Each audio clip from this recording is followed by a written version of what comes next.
નમસ્કાર, Gujarat opinion news ચેનલમાં હું છું આપની સાથે રોશની ઠાકોર। સમાચારોની વાત કરીએ તો નવસારી જિલ્લા કોંગ્રેસ પ્રમુખ તરીકે ફરી એકવાર શૈલેષ પટેલની વરણી કરવામાં આવતા બિલ્લીમોરા શહેર કોંગ્રેસ દ્વારા તેમનો સન્માન સમારોહ યોજાયો।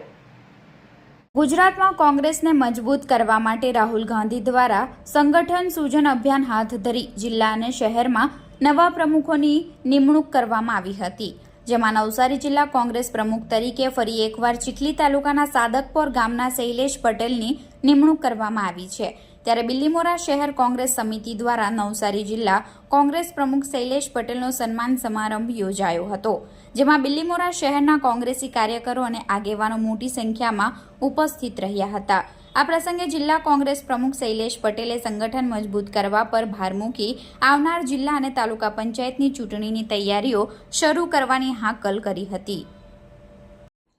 રાહુલજીના સંગઠન સૃજન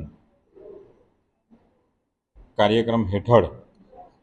મને ફરી પાછી નવસારી જિલ્લા કોંગ્રેસ પ્રમુખ તરીકે મારી નિમણૂક કરવામાં આવી છે। ત્યારે આજે બિલ્લીમોરા શહેર કોંગ્રેસ સમિતિ તરફથી સન્માનિત કરવા માટેનો એક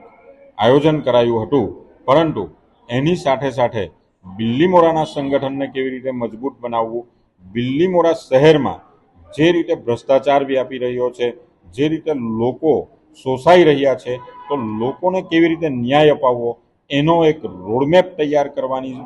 જવાબદારી જે છે એના માટે આજે ચર્ચાઓ કરવામાં આવી। કેટલાક ભ્રષ્ટાચારો એવા છે બિલ્લીમોરામાં કે જેને કદીએ ચલાવી શકાય એમ નથી, એના માટે પણ ચર્ચાઓ થઈ અને બિલ્લીમોરાની સાથે સાથે આવનારા સમયમાં નવસારી જિલ્લાની વાત કરીએ તો તાલુકા પંચાયતના ઇલેક્શનો, મહાનગરપાલિકાના ઇલેક્શનો આવી રહ્યા છે, ત્યારે એ ઇલેક્શનોમાં કેવી રીતે વિજય મેળવી શકાય, એની કેવી રણનીતિઓ ઘડવી, એના માટેની સઘળી જવાબદારીઓ અત્યારે મારી પાસે છે। છેલ્લા 3.5 વર્ષનો અનુભવ અને સંગઠનને કેવી રીતે ચલાવવું, ભૌગોલિક પરિસ્થિતિઓ, કાર્યકરોને ઓળખવાની જે દિશા હવે પછી મને ફરી પાછી તક આપી છે, ત્યારે એ નવા વિચારો સાથે, નવી આક્રમકતા સાથે અને નવી રણનીતિઓ સાથે અમે કોંગ્રેસ પાર્ટીને મજબૂત બનાવવાની સાથે, લોકોને ન્યાય અપાવવાની સાથે રાહુલજીના સંગઠન સૃજન કાર્યક્રમ હેઠળ ગુજરાતમાં સત્તા પ્રાપ્તિ સુધી અને 2027 સુધીમાં ગુજરાતને નવી રૂપરેખા આપી નવી કોંગ્રેસ નવી રણનીતિઓ સાથે લડવા માટે તૈયાર છે અને એને લઈને અમે એ વિચારોની સાથે આગળ વધવા માંગીએ છીએ।